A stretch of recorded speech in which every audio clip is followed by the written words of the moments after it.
psychiatre addictologue au Centre d'enseignement et de recherche du traitement des addictions.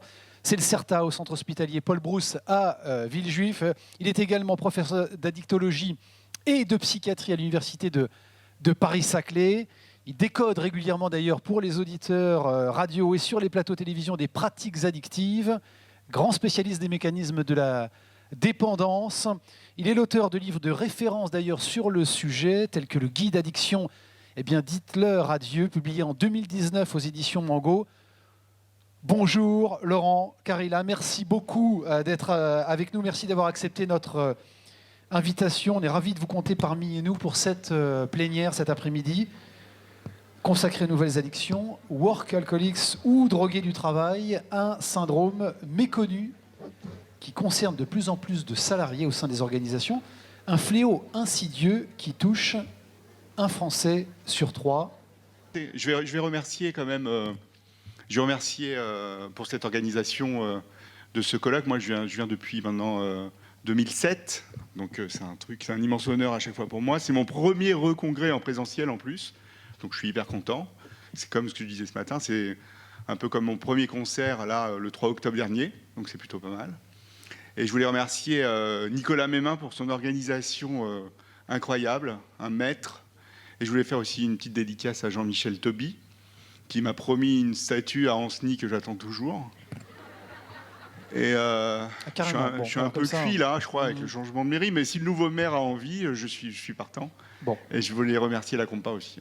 Ok, on se projette très bien pour la statue. Hein. Voilà. Ouais, on arrive non, mais je reviens pour ça à chaque fois. Hein. Bon, il y a le Hellfest, Ancenis, le Hellfest, Ancenis. Et Nicolas Mémin a organisé le Hellfest de la dictologie, là, quand même. Bon, allez, on y va. On appréciera la comparaison. Voilà. Et aussi, je suis super heureux, parce qu'il y a mon mentor, William Lowenstein, qui est là, et mon grand frère, celui qui m'a nommé professeur, quand même, Amin Benyamina. Donc, merci, les gars. Alors, je vous ai fait un topo tout nouveau. Je ne l'ai jamais fait à personne, en fait, celui-là. Donc, je l'ai travaillé parce que Nicolas me demande toujours « Ouais, Laurent, vas-y, fais-nous de l'inédit. » Donc, je lui ai fait de l'inédit sur le workaholisme, donc un trouble méconnu. C'est lui qui a donné le titre. Hein. C'est Nicolas qui nous donne les titres et nous, on exécute. Donc, pour Nicolas Mémin, que j'adore, comme un frère aussi, mais moins que Amine, hein, mais quand même, il y a complètement une absence de consensus, hein. Il y a une absence de consensus sur la définition, parce que si vous voulez, la notion d'addiction au travail, ou de workaholisme ou de compulsion au travail, date des années 70 avec Oates, qui parlait d'un besoin incontrôlable de travailler incessamment. Bon, il y a eu, on appelait ça à l'époque l'addiction, une addiction clean en fait, la plus clean, c'est on travaille beaucoup, ça fait du bien. Robinson en 98 lui dit c'est un trouble obsessionnel compulsif, c'est vraiment une maladie psychiatrique quand on est dans le workaholisme. Et si vous voulez, il y a des modulations dans la recherche où, entre-temps, Spence et Robbins, qui travaillaient sur le sujet depuis 92, eux parlaient de personnes engagées dans leur travail, qui consacraient une grande partie de leur temps. Donc les définitions globales, c'est quoi? C'est être très préoccupé par son travail, être motivé au travail, et c'est fort et incontrôlable, et on consacre tant d'énergie et d'effort au travail que ça va impacter sur les relations de couple, les hobbies, les activités de loisirs et de la santé. Ça, c'est André Halson en 2014 qui en parle. Donc en français, on parle d'ergomanie, et on parle plutôt, l'ergomanie, c'est quoi? C'est compulsif, c'est pathologique, et c'est centré sur le travail. Alors, avant de rentrer dans le vif du sujet, il faut aller sur différents concepts. Il y a l'hypertravail, il y a l'engagement professionnel, il y a la passion pour le travail, et l'ergomanie. Et probablement, vous tous et toutes, vous vous retrouvez dans des éléments ici de ce concept. Donc l'hypertravail, c'est quoi? C'est nos conduites orientées, liées au travail, on s'investit dans le temps, c'est volontaire, c'est soutenu, il y a des caractéristiques dispositionnelles, il y a des caractéristiques situationnelles. Bon, l'hypertravail, c'est les gens qui bossent beaucoup en gros. L'engagement professionnel, c'est on met en jeu notre état cognitif, physique, émotionnel qui va fluctuer avec le travail et toutes les tâches induites et impliquées dans ce travail. Donc on va être enthousiaste face à l'emploi, on va persévérer, même quand il y a des éléments négatifs au travail. Il y a ce sentiment d'efficacité personnelle, il y a cette satisfaction de l'ordre du psychologique et ce sentiment de contrôle. Donc vous voyez donc l'hypertravail, l'engagement professionnel aussi, il peut être émoussé si on perd nos sens pour ce travail, ou perte de plaisir, on se sous-engage, et si on se surengage, on va vers du pathologique. La passion pour le travail, c'est un vrai concept, hein, ça a été étudié en long, en large et en travers. Donc c'est, comme son nom l'indique, on kiffe son travail. Non, ça vous fait pas rien, ça vous fait rien? Ou vous êtes fatigué là à 16h30? Vous kiffez votre travail, vous? Levez la main ceux qui kiffent. Ah ouais, il y a beaucoup de kiffeurs à Anceny, hein. Ça kiffe dans la Loire. Eh ben, écoutez, c'est super bien. Donc c'est quoi? Donc la passion pour le travail, elle peut être harmonisée, donc c'est précurseur de l'engagement, et elle peut devenir obsessionnelle, cette passion, et on va rentrer dans du pathologique parce qu'il y a des éléments négatifs qui interviennent, comme le stress, on est envahi, et il y a un sentiment d'obligation de travailler et d'avoir des résultats. Quand on rentre dans le workaholisme, donc l'ergomanie, donc comme je vous l'ai dit, c'est compulsif, c'est pathologique, et en fait c'est de l'hyper-travail pathologique avec un surengagement et une passion obsessionnelle. C'est ça la définition de l'ergomanie. Vous avez vu, c'est classe, hein? Moi j'adore, bah, attends, c'est un nouveau truc, je l'ai fait pour toi.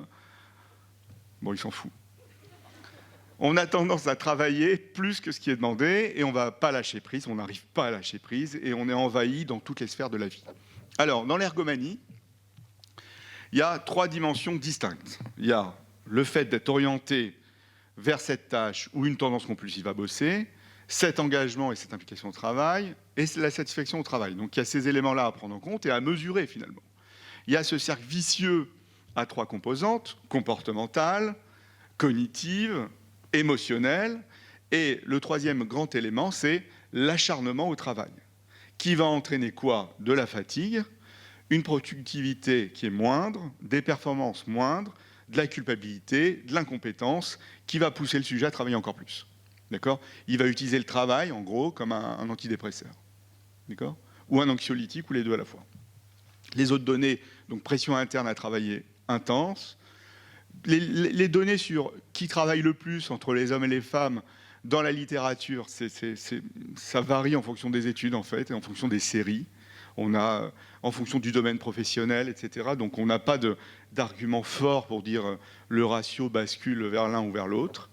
Les facteurs associés à l'ergonomie, donc il y a des facteurs prédisposants, une faible estime de soi par exemple, des trucs émotionnels négatifs, hein, être centré sur ses résultats, être obsessionnel, être ambitieux. Bon, c'est des éléments qui peuvent être positifs mais aussi qui peuvent être négatifs. Il y a des facteurs socioculturels et il y a aussi toutes les caractéristiques de l'emploi qui jouent un rôle, hein, dans l'installation de l'ergomanie, comme la nature de la tâche, son statut, sa position hiérarchique, les responsabilités, etc. Alors, dans l'entreprise, ça pose un problème, parce que souvent, les entreprises vont pousser à hyper-travailler, à surinvestir, etc. Et le problème, c'est que chez les gens vulnérables non repérés, ils vont aller basculer vers ce workaholisme, ou cette ergomanie, qui est finalement pas du tout diagnostiquée, pas du tout mise en avant et accompagnée. Et souvent, on récupère tous ces travailleurs, tous ces salariés à l'état de burn-out ou de dépression d'épuisement. Donc il y a cet investissement, encore une fois, cette satisfaction personnelle, le sentiment d'efficacité personnelle, tout ça doit être évalué. Et les conséquences négatives, finalement, qu'est-ce qu'on a? Toutes les caractéristiques de l'ergomanie vont avoir des conséquences négatives pour l'individu et pour l'organisation du temps de travail au sein d'une société. Si on prend par exemple la typologie développée par Spence et Robbins, vous voyez, il y a différents éléments, 3 variables, l'investissement dans le travail, la pression interne à travailler et la satisfaction au travail. Et vous voyez que vous avez des grades. Alors vous pouvez vous grader si vous voulez, vous voyez, hein, en fonction de ce que vous ressentez. Est-ce que vous avez un fort investissement dans le travail, une forte pression interne à travailler et une faible satisfaction au travail? A priori, vous êtes workaholique. Vous avez les workaholiques enthousiastes, tout est élevé. Vous avez le travailleur enthousiaste, donc l'hyper-travailleur, le non-engagé, le détendu, et vous avez le travailleur désenchanté, qui est faiblement investi, qui a une pression interne élevée et qui a une faible satisfaction au travail. Mais ça existe. Et on les récupère au stade de dépression la plupart du temps. Robinson lui fait un quadrillage en fonction de la quantité de travail achevé et de la quantité de travail initié. Et vous voyez, vous avez les workaholiques boulimiques, infatigables, etc. C'est en fonction du point où vous vous situez. Alors les conséquences, bien évidemment, vous en doutez, tout est mauvais pour la santé, la qualité de vie, la satisfaction au travail dans la vie est faible, il y a des conflits travail-famille, parce que le travail retentit sur la famille, il y a des conséquences somatiques, il y a des problèmes de sommeil, d'une fatigue, et il y a une vulnérabilité au burn-out et à la dépression authentique. Sur les entreprises, des conflits au travail, moins d'interaction avec les autres acteurs de là où on travaille, une communication interne qui est altérée, une mauvaise prise de décision. Avec ce besoin de contrôle lié à ce process addictif, il y a une ingérence qui est totale, l'épuisement et des arrêts maladie répétés. Alors, les stratégies thérapeutiques, il n'y a aucun traitement médicamenteux spécifique, on va combiner des approches. Bien évidemment, on ne peut pas être abstinent en travail. Si, vous aimeriez? Non, on ne peut pas. On est obligé, sauf si vous êtes rentiers tous, mais bon, on est obligé de travailler pour subvenir à ses besoins. Donc, les grandes stratégies, c'est on va gérer le stress, des approches psychothérapeutiques, thérapie familiale, parce que ça a un impact chez les ergonomanes, repérer et traiter les comorbidités physiques, psychologiques, addictives. Il y a des groupes de workaholics anonymes, et bien évidemment, il y a un rôle de l'entreprise et des encadrants.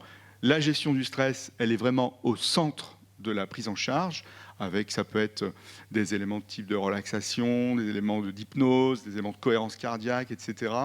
Les psychothérapies, c'est plutôt à intégrer au traitement, et c'est des psychothérapies d'approche comportementale, mais aussi on peut envisager un travail de fond de type analytique. Et l'idée, c'est de travailler à la fois sur la variable travail, la qualité de vie et la satisfaction. Et c'est l'approche purement comportementale. En gros, on travaille sur ce cadran, 4 cadrans qui représentent une partie soi-même, une partie la famille, une partie les loisirs, une partie le travail. Et au fur et à mesure de la thérapie, on va voir comment on évolue au niveau du cadrage des choses. Thérapie familiale, je ne vais pas rentrer dans les détails. C'est comme son nom l'indique, c'est que les structures familiales de workaholics sont complètement dysfonctionnelles. Souvent, les enfants de workaholics sont une espèce de prolongement narcissique du workaholic en lui-même. Il veut le même type de résultats pour les enfants, les ados. La femme ou l'homme, peu importe la structure de couple, c'est l'autre et s'il n'est pas dans le même axe au niveau du travail, ça va être plutôt de l'ordre du conflit. Donc à mettre en place, bien évidemment, les thérapies familiales. Les comorbidités à repérer et à traiter d'emblée sur un modèle de santé intégrative. C'est vraiment un mot-clé important. Les workaholics anonymes, c'est le programme 12 étapes, comme celui des alcooliques anonymes. Bon, je vais passer rapidement, on ne va pas faire la prière des workaholics anonymes, mais il y a 12 étapes, vraiment calquées sur le modèle alcool. Les managers ont un rôle majeur dans la prise en charge aussi sur le côté prévention, sur le côté repérage. Donc il faut former les managers, il faut former les chefs d'entreprise. Et le travail, est-ce que c'est une addiction potentielle? C'est extrêmement compliqué à dire, mais en tout cas, il y a beaucoup d'arguments qui vont dans le sens d'un process addictif comportemental. En tout cas, il y a quelque chose de compulsif, quelque chose de pathologique. Et même si c'est l'addiction la plus clean dans les années 70, il y a des conséquences et on voit de plus en plus de conséquences, notamment psychiatriques. Voilà, je vous remercie pour votre attention. Laurent Carilla, psychiatre addictologue, pour évidemment ce nouveau phénomène, nouveaux usages, nouveaux ravages sur ces addictions justement au travail. Laurent, si vous voulez nous rejoindre sympathiquement, le fauteuil vous appelle, ce fauteuil rouge au milieu de vos deux camarades. Amine Benyamina, on vous retrouve pour poursuivre cette... non ? Eh bien, il passe en deux, voilà exactement. Donc ce sera William Lavencham qui passe en deux. Addictologue, William, vous avez créé en 2003 la première clinique spécialisée dans la recherche et le traitement de la dépendance. Vous exercez d'ailleurs aujourd'hui dans votre cabinet des consultations spécialisées en médecine des addictions. Plus puissant, plus performant, plus résistant, il ne s'agit pas de vous, mais des défoncés à l'effort, des shootés à l'endorphine. Le sport, mais jusqu'où? Avec vous, William, sur un format 20 minutes, le temps que la technique se mette en place, donc tout va bien. Vous êtes prêts? La technique est en place. La technique est en place. Et l'attention aussi, c'est parfait. Merveilleux. Alors, j'ai dans un trou de mémoire. J'étais venu ici, ça je sais quand même. J'étais venu une année, je crois, avec Fabrice Bénichou. Je sais pas où est Nicolas. Nicolas, j'étais venu avec Fabrice Bénichou, c'est ça 2017, parce que je travaillais déjà beaucoup. Donc, Fabrice Bénichou est un boxeur connais. 3 fois champion du monde, 5 fois champion d'Europe, et un mec génial, qui était en phase d'addiction sévère et avec des troubles neuropsychiatriques sévères, dont une partie était très certainement, si j'ose dire, une maladie professionnelle avec les coups qu'il avait pu encaisser et aussi les conséquences de sa carrière. Mais on avait travaillé ça sur un autre sujet à la fin des années 90, ce qui nous avait valu la possibilité d'entamer une grande étude nationale pour savoir quel était le lien entre la pratique sportive intensive et les addictions. Parce que lorsqu'on pensait à poser la question chez nos patientes et patients de l'antécédent sportif intensif, selon les centres, on avait entre 15% et presque 50% de réponses positives. Donc on avait défini qu'est-ce qu'un antécédent d'exercice physique intensif pour la première étude nationale qui avait porté sur 1111 personnes, qui était d'avoir fait plus de 2 heures de sport par an, 3 années consécutives. Ça fait 2 heures par jour, 3 années consécutives.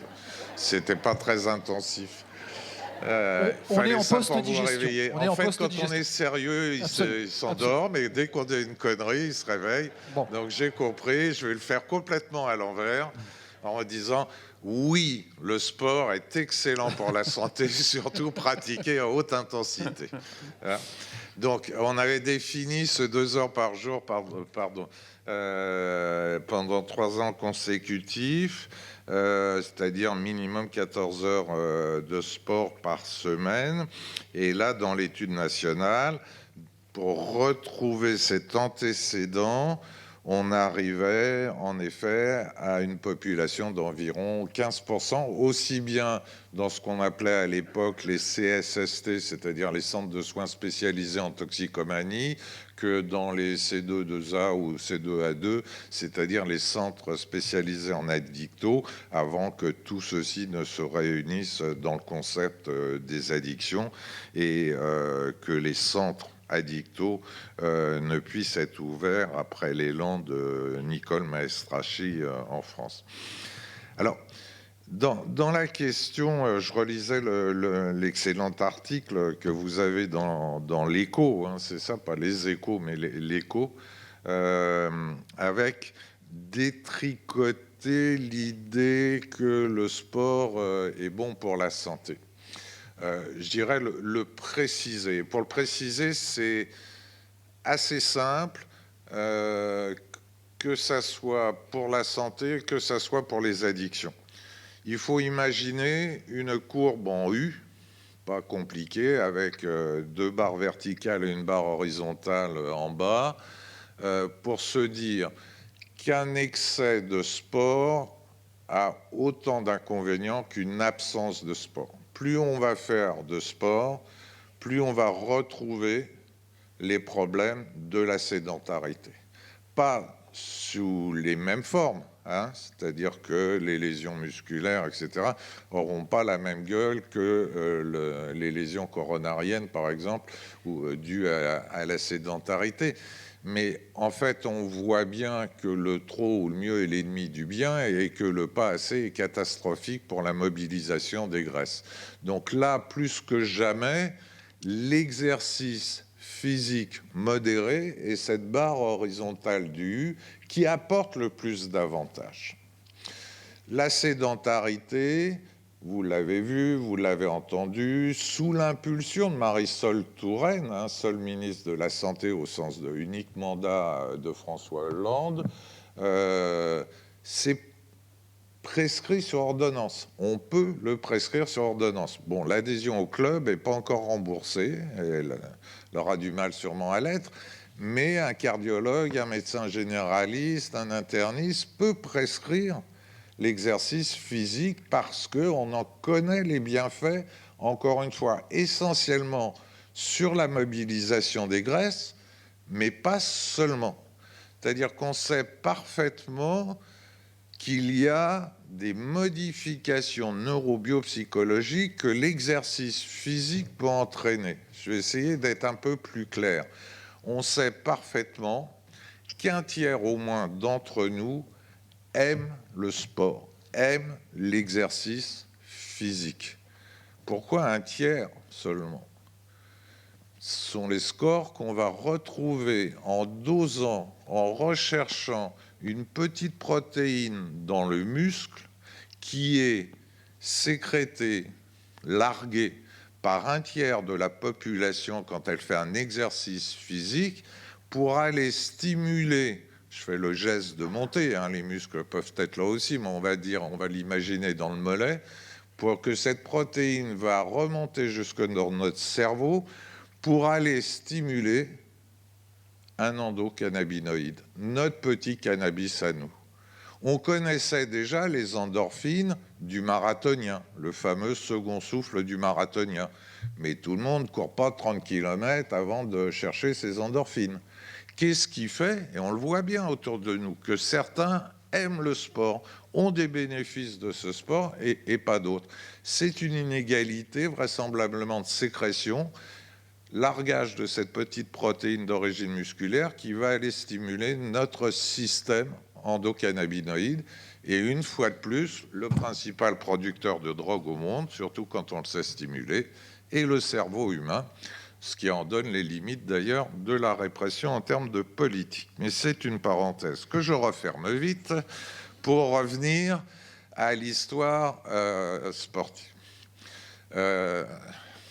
Je vais faire un coup de divan au sens analytique du terme. Mon père était champion d'Europe d'aviron, 5 fois champion de France, 1 fois champion d'Europe, demi-finaliste olympique. Donc j'ai eu la chance d'être élevé dans le milieu sportif et dans ce qui était le joyau déjà à l'époque du milieu sportif qu'on appelait l'INS, l'Institut national des sports, et qui s'appelle maintenant l'INSEP. Et c'était mon éclate absolue de pouvoir courir, jouer au foot, parfois au ping-pong aussi, avec un mec mal nommé qui s'appelait Secrétin. À l'époque, on jouait en 21 points. Il nous donnait 20 points d'avance et on se faisait taper régulièrement, même quand la petite balle blanche touchait vraiment le coin de la table. On espérait que ça suffise. Non, il rattrapait quand même. Donc j'ai, je veux dire, vécu mon enfance et mon adolescence avec les champions et j'ai pu les observer, pas simplement avec admiration. J'ai vu que quand ils arrêtaient la compétition, ils changeaient vraiment, quoi. Ils changeaient physiquement et il changeait moralement. Il y a un très grand champion que seuls les plus vieux d'entre nous pouvons connaître sans doute, qui est Michel Jazzy. Je ne sais pas si vous vous souvenez de cette époque de Jazzy, Vadou, Boutier, Ménétret, etc. D'un certain nombre de grands champions. On jouait, on se faisait des matchs de foot fabuleux ensemble. Et Michel Jazzy, je l'ai vu prendre à l'arrêt de la compétition. Je l'ai vu prendre vraiment kilo après kilo. C'était hallucinant. On se faisait un match de foot chaque samedi avec lui. Je pense qu'il gagnait 1 kilo minimum par semaine. Jusqu'à ce qu'il fasse évidemment l'infarctus en ayant pris quelque chose comme 25-30 kilos. Et ça m'avait marqué. Je me disais, qu'est-ce que c'est que cette histoire de l'arrêt de la carrière sportive? Qu'est-ce qui se passe pour que ce mec ô combien fin, élégant, qui était une idole des Français comme athlète, hein, puisse se laisser aller à ce point-là et même change d'humeur. Je voyais bien, il n'était pas aussi sympa qu'avant.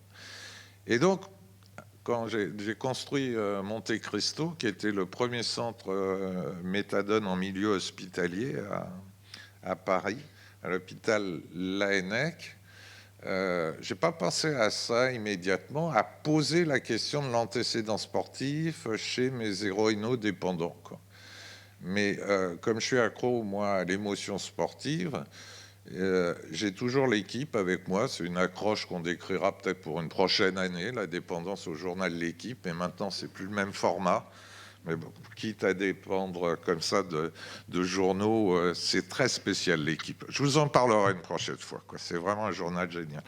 Mais toujours est-il que, voilà, L'équipe posée sur mon bureau, ça déclenchait chez un certain nombre de patients une sorte de « Ah, t'aimes bien le sport, ou t'as fait du sport, vous avez fait du sport, ceci, etc. » Connivence, un truc de... Et là, je me suis dit, je vais faire un coup de sonde, je vais regarder chez mes patients, finalement, combien ont été en sport-études, qui est un vrai truc particulier. On extrait les mômes de leur famille, ils sont en compétition immédiate. 1 sur 10 dans le meilleur des cas, si c'est pas 1 sur 100, va être retenu, et toutes ces illusions, tous ces rêves, au bout de 3 ans, 4 ans, 5 ans, vont être brisés. C'est une usine à côté de laquelle le modèle chinois peut rivaliser. Mais c'est pas grave, ce sont nos sports-études français. Et l'important, c'est le nombre de médailles qu'on va avoir à Paris 2024. Donc, toujours est-il que je pose la question et j'arrive, je me souviens plus du chiffre, sur les 50 inclusions méthadone, j'arrive vraiment à un chiffre significatif, 20% ou 25%. Je demande à un collègue qui avait ouvert à l'hôpital Brousset un centre méthadone peu de temps après Monte Cristo, collègue qui, entre parenthèses, est un ancien coureur de 100 mètres. Mais ce qui devient une autre question, pourquoi il y a autant de gens qui font du sport qui se retrouvent en addictologie? Ça, c'est pour une autre conférence encore, après L'équipe. Toujours est-il que lui, il me trouve 50% quand on pense à poser la question de l'antécédent sportif. Pose des tonnes de questions à nos patients sur leurs antécédents, sur leur parcours. Et je ne vous dis pas en plus quand on fait de la psychologie des profondeurs, ce qu'on va aller chercher, quoi. Donc là, quand les chiffres ont été confirmés, à la fois avec l'étude nationale du temps de Marie-Georges Buffet et ces études parallèles, on a commencé à échanger avec nos collègues internationaux et notamment avec des glons en Suisse, parce que très clairement, il apparaissait en plus que chez nos enfants qui deviennent un peu trop sportifs, qui rentrent dans la carrière sportive, il y a un nombre d'hyperactifs avec plus ou moins déficit de l'attention, mais qui est très important. Et le sport intensif fonctionnait finalement comme un premier traitement de ces hyperactivités, de ces troubles d'hyperactivité. Et vous imaginez bien ce qui pouvait se passer aussi bien à la carrière, à la fin de la carrière sportive, qu'en cas de blessure. Et on a beaucoup travaillé sur ces deux axes-là. Il faut imaginer, quand vous entendez, et on entend souvent, hein, c'est d'une fréquence terrible, vu l'intensité du spectacle sportif maintenant, que ce soit en foot, en rugby ou dans d'autres sports, quand vous entendez qu'un tel est blessé, enfin, je sais pas, en ligament croisé, tout le monde ne sait pas ce que c'est un ligament croisé, mais c'est un des mots que vous entendez les plus quasiment sur les chaînes sportives. Ligament croisé rompu, que ce soit un postérieur ou un antérieur, peu importe. Mais imaginons ce que peut être une blessure pour un sportif en activité. C'est-à-dire, ou un môme qui espère être sélectionné, qui espère... Bien évidemment, c'est la fin des illusions. Pendant combien de temps? Ça dépend du type de blessure. Si c'est un tendon d'Achille, c'est l'horreur. Si c'est, comme je vous le disais, un croisé postérieur du genou, on sait qu'il va y en avoir pour 6 mois avant de récupérer à peu près tous ses moyens. C'est long, 6 mois dans une carrière sportive. Et puis surtout, une blessure, c'est un inconvénient incroyable. C'est que ça immobilise la personne. Être immobilisé quand on est hyperactif, c'est pas simple. Et en plus, une blessure, une intervention, ça fait mal. Donc le premier point, il n'y a pas plus terrible. Et si vous avez des sportifs autour de vous, même en amateur, hein, d'ailleurs. Quand il y a une blessure, c'est une période de vulnérabilité qui est très importante. Si dans cette période-là, notamment, des antidouleurs, ce qui paraît logique, des painkillers sont donnés, il y a une probabilité 10 fois supérieure à la moyenne pour que les gens s'accrochent. C'est dit dans un très très bon petit ouvrage, je voulais vous en dire un mot, qui s'appelle « Le sport dans la douleur ». C'est cité dans l'article, c'est de Thomas Bujon et Frédéric Mougeot, c'est chez PUG, pas chez PUF, hein, chez PUG, PUG. C'est un des meilleurs travaux, avec évidemment le chapitre qu'on avait fait avec Laurent Carilla dans Tous addicts, et après où il y a un chapitre sur la bigorexie. Mais je reviens à la blessure. La blessure, c'est une horreur chez un sportif en activité. Et c'est là où il faut vraiment l'entourer de nos attentions et faire gaffe aux prescriptions. Ce qui n'est vraiment pas le cas encore dans nos habitudes. L'autre point de vulnérabilité massive qu'on avait retrouvé dans l'étude nationale que j'ai évoquée, même sans passer par la case dopage, c'était la bascule dans les addictions à l'arrêt de cette carrière sportive. Du jour au lendemain, à 30 ans, 35 ans, là, les sportifs arrivent à repousser l'âge de la retraite, hein, en restant sur des terrains, en devenant commentateur, en devenant entraîneur, etc. Ça s'améliore. Il y a des fédérations comme celle de judo qui encadrent très bien les gens. Mais du jour au lendemain, quelqu'un dont toute la vie a été construite, alors vous voyez, le workaholisme, on pourrait presque calquer les choses sur le sport en termes d'addiction positive, hein, et ça a été décrit comme ça en 70. Mais je reviens à l'arrêt de la carrière. Quand on parle de retraite à 65 ans, les gens sont contents d'arrêter de bosser, pour la plupart, et d'autres le vivent très très très mal. Imaginez un arrêt de carrière à 35 ans. Avec un truc qui se passe, c'est-à-dire que non seulement tous vos temps, tous vos performances étaient dirigés vers un objectif, championnat de France, un championnat d'Europe, un championnat du monde, des Jeux Olympiques, etc. Toute votre vie, tout votre corps est maîtrisé à la calorie près, j'allais dire, à la fibre musculaire près. Vous êtes dans une maîtrise totale. Encore une fois, qui peut être trahi par la blessure, c'est l'horreur, cette auto-trahison. Mais à l'arrêt de la carrière, c'est un changement de galaxie à 35 ans, quoi. Avec en plus, c'est Marcel Desailly, un ancien arrière central de l'équipe de France que je pense beaucoup connaissent, qui, lorsqu'il arrête sa carrière, ancien champion du monde, hein, 98, il a cette phrase merveilleuse quand on l'interroge du style « Alors, qu'est-ce que ça vous fait ?» etc. Il dit, je suis triste parce que c'est la fin des émotions, quoi. Et pour tous ceux qui ont exercé une activité sportive intensive, ça peut être dans un gymnase avec 20 personnes autour. Ça peut être au Stade de France avec 80 000 personnes autour. Ça peut être avec des milliards de spectateurs pour certains, dans certaines activités professionnelles ou olympiques. Est-ce que vous imaginez ce que c'est que de se passer de ça, quoi? De la lumière à presque rien, à plus rien, parce que les clubs vous oublient, hein, sauf quelques-uns.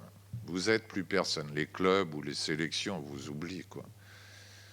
Il y a déjà ça. Et en plus, il y a quelque chose qui s'arrête, qu'on a mis du temps à piger, mais que je veux partager, même si tous les travaux qui sont passionnants là-dessus, c'est Marie-Claire Carrier qui avait vraiment, il y a des années, soulevé le lièvre. C'est ce qu'on appelle la mémoire du mouvement, quoi.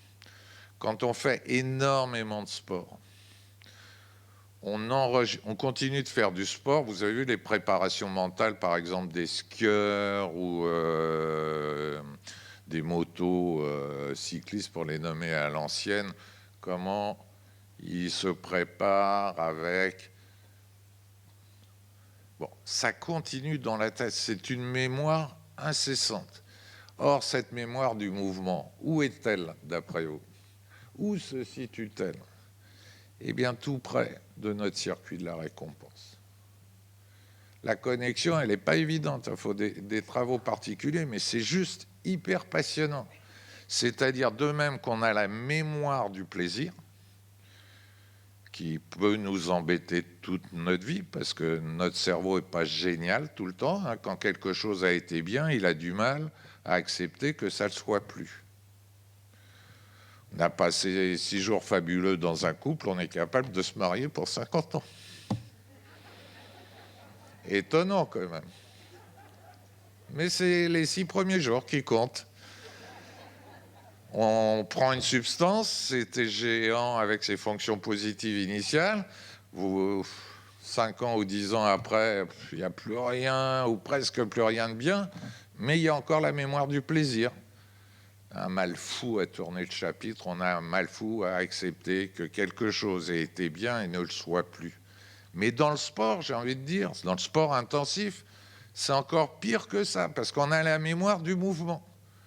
Tout ce plaisir déclenché, enfin c'est quand même bizarre, je vous le redis, même avec des cannabinoïdes, de voir tout le plaisir de tous, comment repousser ses limites, même sur un terrain boueux, sur le mont Ventoux, ne serait-ce que les 100 premiers mètres, même en amateur, de se faire aussi mal pour être bien, quoi. Ça interroge quand même. Qu'on ait la compétition, c'est autre chose. Mais arriver, on peut l'étudier dans les addictions sexuelles et notamment sur le masochisme, vous voyez, sur les pratiques dites masochistes. Pourquoi la douleur fait du bien? On pourrait l'étudier aussi dans le sport intensif, vu, et c'est pour ça que je vous parlais de cet excellent ouvrage qui s'appelle Le sport dans la douleur, qu'il ne peut plus y avoir de carrière sportive sans douleur. Mais la douleur, c'est quelque chose qui va être intégré dans la carrière. Et comment faire avec la douleur? Soit repousser ses limites, c'est de l'entraînement mental, hein, du coaching mental, soit prendre des substances. Et c'est là où on va retrouver 5 ans ou 10 ans après, j'en parlais avec Amine pour éventuellement un centre qui va ouvrir, c'est-à-dire qu'un certain nombre de personnes vont devenir addictes. Donc, en résumé, parce que le champ est très très large, on pourrait évoquer Pantani, comme on l'avait fait déjà, Maradona, Agassi, le pauvre Dominici qui nous a quittés il n'y a pas longtemps comme rugbyman, etc. Je voudrais juste qu'on ait une attention, une précision. Le sport est bon pour la santé à condition qu'on le fasse avec modération. Si après, tous ceux qui font du sport beaucoup, beaucoup plus nous font rêver, parce que je parlais d'émotions, rien que devant une télé ou dans un stade, ça reste des émotions de spectateurs extraordinaires, alors à nous de savoir les protéger. Hein, de ne pas penser qu'on peut faire du sport en excès, qu'on peut faire une carrière sportive sans se mettre en danger. Et dans ces cas-là, c'est le rôle de l'État, mais aussi des médecins et des spécialistes, de protéger ceux qui nous font rêver. Je vous remercie de votre attention. William Loewenstein, addictologue et notamment président de l'association SOS Addiction. Pour terminer, Amine Bedianima, vous allez nous parler, je ne vous représente plus parce qu'on a eu le plaisir de le faire tout au long de cette journée notamment, psychiatre addictologue, président de la Fédération française d'addictologie. Et vous allez nous parler, pour terminer, je le disais, eh bien je dois retrouver mes mots, voilà, de ces jeux, cette addiction aux jeux, pardon, voilà, loterie, poker, casino, jeux de hasard, jeux d'argent et jeux en ligne notamment. Je vous laisse nous évoquer, nous parler de ces joueurs compulsifs, Amine. Merci bien. Allez. Évidemment, la question qui m'a été posée implique l'ensemble des jeux de hasard et d'argent. C'est le sujet. Voilà, c'est le sujet. Et vous voyez ici toute forme de jeu qui implique le joueur et les mises de l'argent. Voilà, c'est le principe. Avec la mise qui est irréversible, une fois qu'on a misé, on peut plus rechercher, c'est terminé. Et l'issue du jeu dépend partiellement ou totalement du hasard. Et c'est là où c'est intéressant. Et c'est à ce moment-là qu'on introduit, on verra vers la fin, si j'ai le temps, cette notion de hasard qui fait l'objet d'une définition et d'une mise en hypothèse pour pouvoir gérer les personnes après. Parce que souvent les gens oublient que c'est du hasard et ils ont le sentiment de faire un travail intellectuel pour pouvoir gérer l'issue de ce hasard. Et c'est ce qu'on appelle les pensées un peu dysfonctionnelles et sur lesquelles on travaille pour la prise en charge. Donc l'impossibilité de prédire l'issue du jeu, alors que beaucoup ils vous disent je le sens au bout de la main. Ok. L'entraînement, évidemment, n'augmente pas les compétences. C'est ce qu'il faut avoir en tête. Il y a 3 classes de jeux. Sans adresse, loto, jeu de grattage, roulette, machine à sous. Et on voit évidemment que ça a été beaucoup développé et avec une possibilité d'avoir sous la main le produit pour pouvoir tout de suite revivre l'émotion et revivre le hasard. Et surtout, toujours, tout le monde a le sentiment d'être investi quelque part par cette pensée, mais vraiment pensée magique, disant que je sens que cette fois je vais gagner. C'est la mienne. Vous voyez, tout le monde a vécu ça, je pense et je l'espère. Quasi-adresse, paris sportif et hippique, le blackjack, et puis avec adresse, ce qu'on appelle le poker, c'est-à-dire avoir un tout petit peu de technique. Mais le hasard reste toujours présent. Alors on a ce qu'on appelle les jeux récréatifs. Ils sont fréquents, évidemment on les connaît, ils ont explosé depuis une vingtaine d'années. Sur Internet maintenant, évidemment on les a digitalisés, c'est plus facile. Vous pouvez avoir un compte et y mettre évidemment l'empreinte de votre carte bleue. On a 17 opérateurs de jeux. Évidemment, quelques-uns sont célèbres. On n'en parlait pas plus tard qu'hier. Voilà, Winamax, BetClick, l'histoire de la daronne, si ça vous dit. Bon. Sur 25 000 sujets, 47,8 ont joué au moins une fois au cours des 12 derniers mois sur ces joueurs-là et 12% d'actifs qui ont dépensé au moins 500 € et joué au moins 52 fois au cours des 12 derniers mois. Autant vous dire que c'est beaucoup d'argent. Et c'est souvent des gens qui, croyez-moi, n'ont pas les moyens de pouvoir et le confort de pouvoir miser toutes ces sommes. Une prédominance masculine, hein, c'est un peu comme le principe des addictions, alors que petit à petit, les femmes, évidemment, rattrapent les hommes, et avec un âge entre 25 et 34 ans, on n'est pas forcément argenté à cette période de la vie, mais bon, on mise beaucoup, et la part des joueurs actifs augmente avec l'âge, évidemment. Alors, l'addiction au jeu, ça a été dit, mais je le rappelle assez rapidement, processus par lequel un comportement qui peut à la fois produire du plaisir. L'addiction, s'il n'y a pas de plaisir, ce n'est pas une addiction, c'est du masochisme. Okay, ou soulager un inconfort interne et est employé sur un modèle caractérisé par l'échec répété à contrôler le comportement. On est vraiment dans l'addiction comportementale et la poursuite du comportement malgré les conséquences négatives. C'est une définition qui pour moi est assez aisée et qui s'adapte bien au jeu de hasard et d'argent. Seule addiction comportementale validée dans le DSM-13 et repris par la CIM. Bon, là je passe, je ne vais pas vous faire... voilà, donc trop d'argent. Les modèles explicatifs, c'est intéressant. Il y a d'abord l'apprentissage. Et l'apprentissage, c'est important parce que c'est sur ce modèle-là que les opérateurs appuient très très fort. C'est-à-dire faire rentrer dans l'environnement et dans le décor social la banalisation, la normalisation du jeu. Social, conditionnement opérant, renforcement positif, big win. En gros, c'est le grand... le gros lot, ça arrive à tout le monde. Le gros lot, ça dépend. Un gamin qui a 13 ans, qui joue et qui touche 100 €, c'est le gros lot pour lui. Donc c'est hyper important. C'est la perception que c'est une grosse somme d'argent par rapport à de là où on part.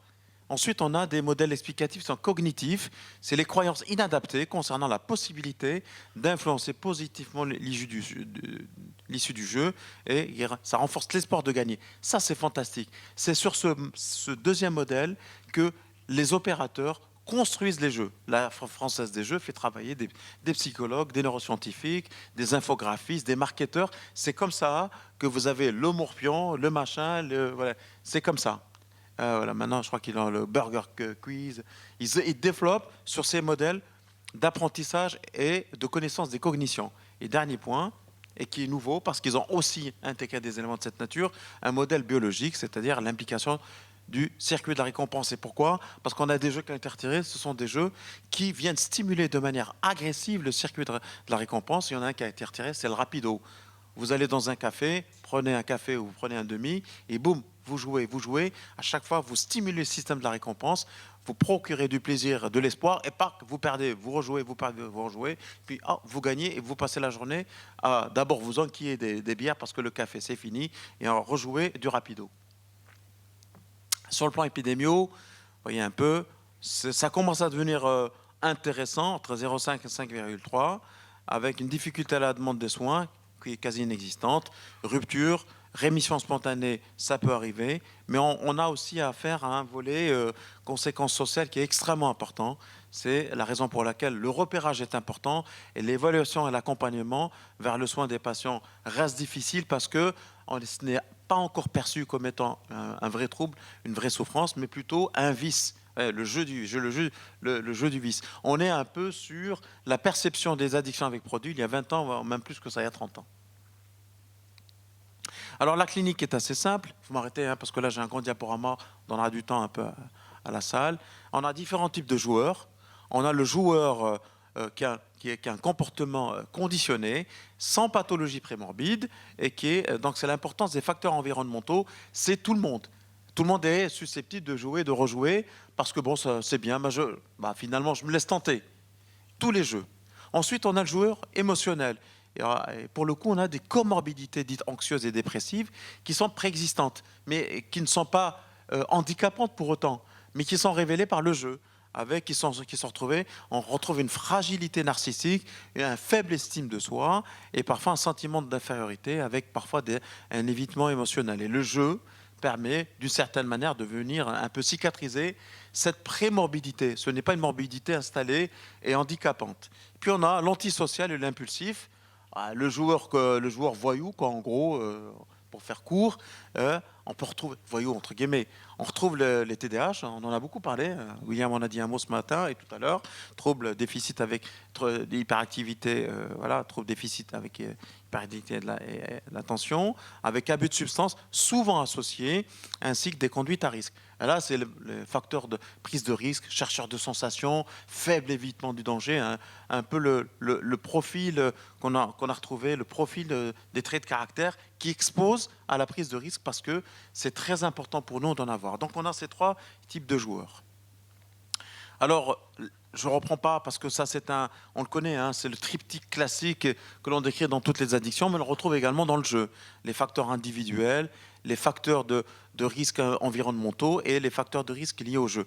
Donc, lorsqu'on a ces trois éléments qui s'associent, le risque de devenir dépendant est très élevé parce qu'on peut avoir de l'abus, on peut avoir des dommages sans pour autant entrer dans l'addiction qui nous renvoie vers la définition que j'ai montrée tout à l'heure. Alors, les facteurs de risque spécifiques, c'est peut-être, là, je le dis tout à l'heure, les athlètes de haut niveau, actuels et passés. Et on voit ce qu'on appelle les phénomènes de overlaps entre les joueurs. Ça peut être de l'alcool, ça peut être des drogues, c'est le jeu. Et j'en ai beaucoup rencontré. Et toi aussi, j'imagine, avec un désir de compétition. L'émotion de Marcel Desailly, il ne l'a pas sur le terrain, il peut l'avoir ici. Il y a beaucoup de grands joueurs de foot qui sont devenus des joueurs de poker. Et les paris sportifs. Absolument, il y en a plein. Donc, recherche de sensations avec comportement à risque, intérêt pour le sport, pari sur sa propre équipe, parce qu'il ne peut plus parier sur lui, et type de sport pratiqué aussi. Donc, il y a des phénomènes comme ça de recoupement qui sont intéressants à retrouver. Et culturel, il y a le jeu dans certaines cultures qui sont installées, notamment en Asie, Macao, la légende. La conception de hasard, de chance, de probabilité diffère en fonction des cultures, et dans la culture asiatique, elle est très présente, et dans tous les sexes, c'est-à-dire les deux. Les difficultés... Il vient de réagir. C'est arrivé ? C'est bien, c'est bon. Évidemment. Donc les difficultés dans l'accès aux soins, évidemment, pour ce type de profil, des populations très volatiles pour pouvoir les soigner, on le voit parfaitement, qui espèrent se soigner par le jeu, et ça c'est important parce que c'est se refaire. J'en ai vu plein, moi j'avais un jeune qui a fait Saint-Cyr, qui s'est retrouvé à jouer parce qu'il était isolé, venu d'un milieu jeune, qui s'est retrouvé dans cette grande école militaire, qui s'est mis à jouer, qui perdait, qui jouait, qui avait honte de dire qu'il avait beaucoup engagé, notamment de l'argent que ses parents lui avaient mis sur un compte, qui voulait se refaire, et c'est la fuite en avant. Et donc, c'est l'intervention de la famille qui lui a permis de s'en sortir. Avec un intérêt croisé du gouvernement, c'est ce qu'on appelle la théorie du gruyère. Plus vous avez de trous, plus vous avez de gruyère, moins vous avez de gruyère, plus vous avez de trous. Donc voilà, c'est le principe de la taxe. On fait jouer les gens, on leur prend des taxes, mais en les faisant jouer, ils deviennent eux-mêmes source de taxes. Les jeux en ligne, rapidement, donc, on a des éléments liés à la loi. 2010, la loi qui autorise les jeux en ligne, c'est la fameuse loi Sarkozy. Pratique plus intensive et plus problématique que les jeux en dur, évidemment, mais ça c'est la dérégulation des jeux. Hein. Ensuite, les 2 joueurs en ligne sur 10 ont une pratique problématique. C'est la raison pour laquelle on s'est amusé à donner un numéro vert. Si vous avez des problèmes, appelez. En gros, débrouillez-vous. Ça protège plus ceux qui ont fait la loi que ceux qui la subissent. 13% de joueurs sont devenus pathologiques. Alors, quelques éléments de prise en charge et j'arrête. On en est où là ? 2 éléments. Rapidement. Une réponse, l'échelle, on a quelques échelles. Excellente sensibilité, une très bonne spécificité, outil de dépistage rapide. Je le montre pour monsieur et madame tout le monde. Une réponse positive suffit à faire évoquer des problèmes de jeu. C'est 2 questions. Avez-vous déjà menti à votre famille ou vos amis à propos de l'argent que vous avez dépensé en jouant ? Oui ou non ? C'est ça. Avez-vous déjà ressenti le besoin de miser toujours plus d'argent ? Voilà. Bien La sûr. mauvaise Donc, foi, attention. voilà, impeccable, jusqu'au bout.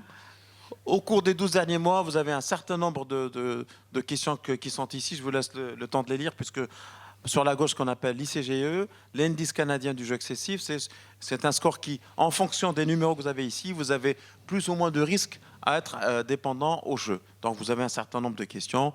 Je vous laisse les lire. Un jour, vous irez les chercher. J'espère que non. Et ensuite, évaluation des conséquences négatives avec des conséquences, d'abord, c'est très important, c'est ce qu'on fait dans le service, financière, conjugale et familiale, parce que, évidemment, ça impacte très vite l'environnement familial, social, émotionnel, professionnel et judiciaire. Bon, je m'arrête, sinon le diaporama, il est sans limite, avec les comorbidités, troubles thymiques, suicidaires, anxieux, TDAH, addiction. Donc, c'est vraiment une vraie problématique, une vraie maladie, même si elle n'est pas très important sur le plan épidémiologique, elle existe, elle est réelle, et en même temps, ce qui est important et intéressant à avoir en tête, elle a été d'une certaine manière accompagnée sur le plan politique et sur la loi, elle peut être arrêtée ou bien diminuée aussi de cette manière. Simplement, on a des lobbies qui sont très puissants, qui ont diffusé dans la société, et on sait maintenant la difficulté qu'on a pour pouvoir amoindrir cela. Voilà. Amine Benyamina, merci beaucoup. Amine Benyamina, William Loewenstein et Laurent Carilla, on peut les applaudir bien sûr, tous les 3. Vous restez avec moi pour la conclusion de ces 9e assises, ça sera sympa. On va accueillir la vice-présidente en charge de l'animation Solidarité à la Compa, Nadine You, avec vos applaudissements également, parce qu'elle incarne bien sûr la puissance publique et l'organisation de cette manifestation. Nadine You, on vous écoute.